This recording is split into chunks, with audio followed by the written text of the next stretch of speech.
আজ আমরা শিখব একটি ফাইল কিভাবে ওপেন করতে হয়।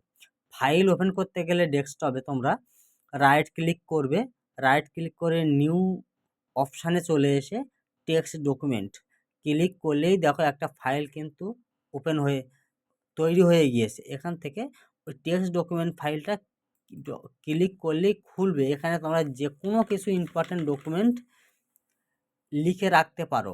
এবং দ্বিতীয় নম্বর প্রসেস কিভাবে ফাইল নিয়ে আসতে হয়, দেখো ফাইলের মধ্যে আমাদের যা যা কিছু আছে সেম টু সেম স্টার্ট বাটনে ক্লিক করব, এখানে সার্চ করব NOTE নোট, দেখো চলে এসছে নোটপ্যাড।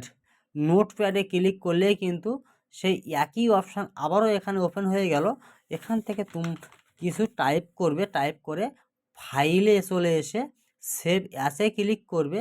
ক্লিক করে তোমাদের সামনে সেভ করলেই কিন্তু সেভ হয়ে যাবে। এইভাবে তোমরা দুরকমভাবে ফাইল নিয়ে এসে বিভিন্ন প্রয়োজনীয় কিছু টাইপ করে লিখে রাখতে পারো।